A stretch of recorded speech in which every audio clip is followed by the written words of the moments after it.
Okay, so in honor of the Olympics, I want to know who in the 80s remembers how important and how life ice skating was, and the Olympics. I mean, the Olympics was everything. It was everywhere. McDonald's sponsored. I mean, it was freaking crazy. Like, we lived and died by the Olympics, particularly ice skating. And do you remember those two ladies, Nancy Kerrigan, Tonya Harding, who were vying for the gold? And let me tell you, Tonya Harding was no joke. She was like roughneck, rough around the edges, take no prisoners, gonna win that thing, to the point that she hired her bumbling husband's security guard friends, who were totally clearly inept in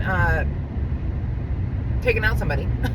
They didn't know what they were doing, but they were like, hey, we'll take your money and try. And it was all on TV, so we watched. It was the first like reality TV that was like, oh my gosh. We sat there as Nancy Kerrigan hit the ground in pain, screaming, ah! And we were like, oh my gosh, is she going to make it? Is she not going to make it? And then we watched as they went to the trials, and are they going to brawl? What's going to happen? And then Tonya Harding blew it. I'm going to tell you what, I think that little prison sentence hanging over her head or whatever, like, she could not skate. She blew the double axel or triple axel or Lutz or whatever it was. I don't even know. But I know we were all dying because we, sort of all felt bad for her. I don't know. It was weird. It was a weird time. Like, who feels bad for the bad person? But we all felt bad. She had like a bad life and all this stuff. And Nancy Kerrigan was kind of a brat. Honestly, did you watch her at Disney?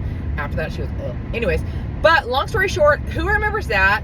Who remembers the drama of the Olympics and ice skating, how involved we all were in it? I mean, if you weren't, come on, tell me you weren't, but secretly you were. I mean, your mom was, at least. She had you watching it. Mine did. So anyways, who remembers that time period? Who remembers it different than me? Did it really happen? Because I told my daughter and she didn't believe me. And I'm like, no, I Googled it. I'm pretty sure it happened. I mean, unless it was a nightmare that I just remember weirdly enough.